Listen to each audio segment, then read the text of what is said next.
भाजपा नेता और औरंगाबाद के निवर्तमान सांसद सुशील कुमार सिंह ने बिहार में अपनी ही गठबंधन सरकार की पुलिस पर डबल स्टैंडर्ड होने का आरोप लगाया। आज श्री सिंह ने एक प्रेस वार्ता के दौरान नबीनगर की छात्रा हत्याकांड की चर्चा करते हुए किसी जाति का नाम लिए बिना कहा। उन्हें यह कहने से गुरेज नहीं कि पुलिस का रवैया और चरित्र दोहरा है। कहा कि सवाल यह नहीं कि सरकार किसकी है, सवाल घटना को लेकर है। घटना हुई तो पुलिस को अपना काम निष्पक्षता और तेजी से करना चाहिए। एक विषय पर आज प्रेस वार्ता रखी गई है, वो है, आप सब लोगों को पता है, बहुचर्चित श्रेया हत्याकांड। कल शाम को मैं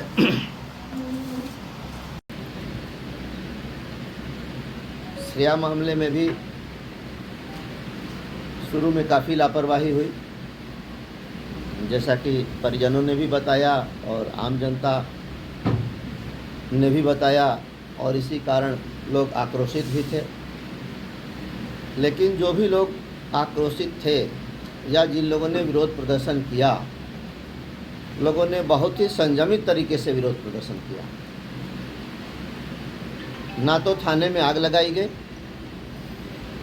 ना ही किसी पुलिस या सरकारी संपत्ति का नुकसान हुआ, कोई गाड़ी जली, ना ही और भी किसी तरह की ऐसी वारदात हुई विरोध स्वरूप जिससे किसी का व्यक्तिगत नुकसान या किसी की व्यक्तिगत संपत्ति या सरकारी संपत्ति का नुकसान हुआ।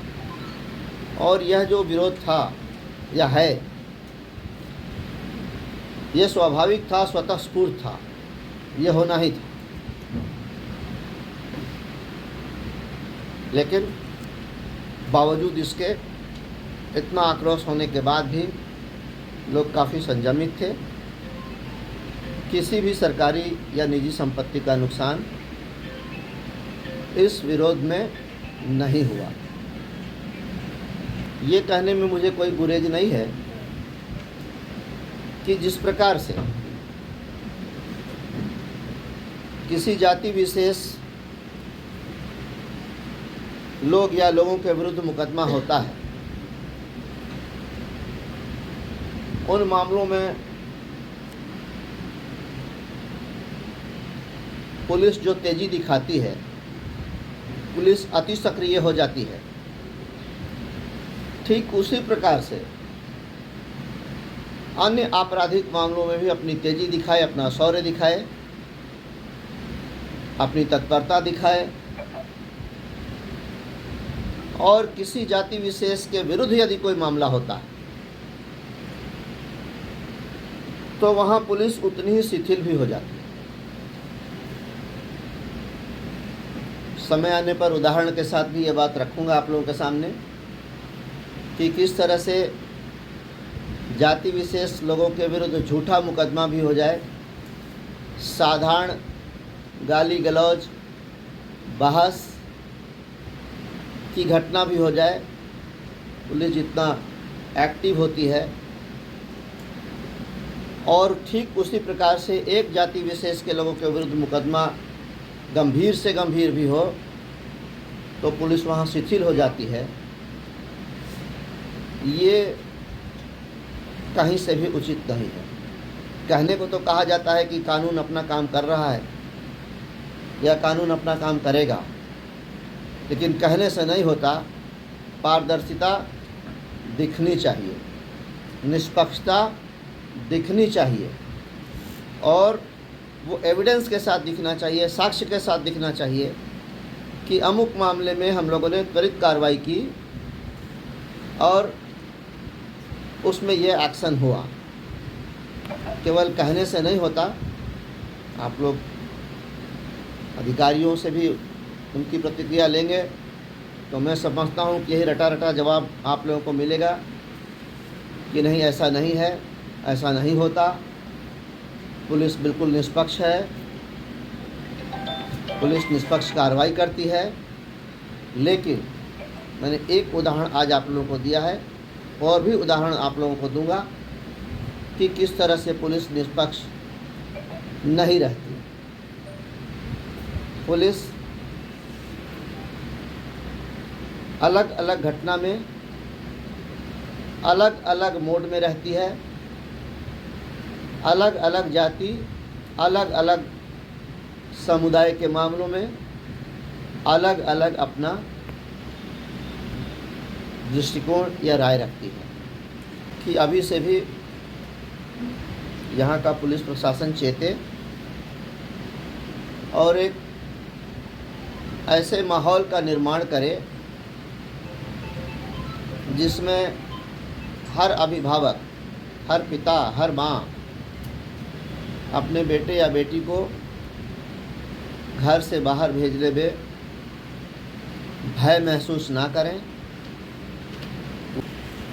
बिहार में जो एनडीए की ही सरकार है और बिहार में एनडीए की सरकार को कहा जाता है कि सुशासन राज है, तो सुशासन राज में ही इस तरह की घटना क्यों घट रही है? और महागठबंधन के लोग जो हैं वो कहते हैं कि अब तो सुशासन का राज है, तो क्या मंगल राज हो गया? अगर एनडीए की सरकार की किसी घटना विशेष पर जो दर्दनाक है, मार्मिक है, हृदय विदारक है, कुछ नहीं बोलना होता, जनता के सवाल को मीडिया के माध्यम से सरकार और समाज के सामने नहीं लाना होता, तो मैं आप लोगों से क्यों बात करता? सवाल ये नहीं है कि सरकार किसकी है। घटना घटी है जहाँ कमी हम एनडीए के लोग हैं और हम चाहते हैं कि समाज में शांति व्यवस्था बनी रहे, कानून व्यवस्था नियंत्रित हो, इसलिए मैंने इस बात को रखा है। सर एक चीज़ जानना चाहूँगा, आपने दो सवाल उठाया। एक तो उठाया किसी खास जाति विशेष को, हमको जो बोलना था बोल दिया, उसका डिसेक्शन सर थोड़ा नहीं बोलेंगे ना आप, हमको जो बोलना था बोल दिया ना। दोषी पुलिस दूसरी जाति के साधारण से बहस, गाली गलौज और मारपीट के मामले इतना तक कि झूठे मुकदमे को भी गंभीरता से लेती है, फौरन एक्शन में आ जाती है। पुलिस की एक्शन देखने लायक होती है, लेकिन दूसरी जाति विशेष के मामले में पुलिस शिथिल पड़ जाती है। ऐसे मामले पुलिस को जितना एक्टिव होना चाहिए वो उतना एक्टिव नहीं होती। कहने को तो कहा जाता है पुलिस अपना काम कर रही है, लेकिन काम में पारदर्शिता दिखनी चाहिए। अगर आपने अभी तक हमारे चैनल को सब्सक्राइब नहीं किया है तो हमारे चैनल को जल्द से जल्द सब्सक्राइब करें, लाइक करें, शेयर करें। अगर आप भी अपने दुकान, प्रतिष्ठान, school, college, coaching centre, restaurant, cafe का विज्ञापन देना चाहते हैं, वो भी किफ़ायती दर पर, तो आंखें न्यूज़ 24 लेकर आया है आपके लिए एक सुनहरा मौका। आंखें न्यूज़ 24 न्यूज़ पोर्टल की दुनिया में बिहार का सबसे उभरता हुआ चैनल, जहां बिहार झारखंड से जुड़े तमाम बड़ी खबरें देखने को मिलती है। तो देर किस बात की, आज भी जुड़े आंखें न्यूज़ 24 के साथ। संपर्क करें हमारे व्हाट्सएप नंबर 8935876430 पर। क्या आप पत्रकारिता के क्षेत्र में अपना कैरियर बनाना चाहते हैं? तो आज ही royal Ashoka institute of mass communication and journalism में अपनी जगह सुनिश्चित करें। आर्यभट्ट ज्ञान विश्वविद्यालय पटना से मान्यता प्राप्त 100% प्लेसमेंट के साथ royal Ashoka institute of mass communication and journalism नामांकन जारी है। हमारा पता है DS/16 गायत्री मंदिर के समीप, कंकड़ बाग, पटना 8,20,000। आप हमें संपर्क भी कर सकते हैं।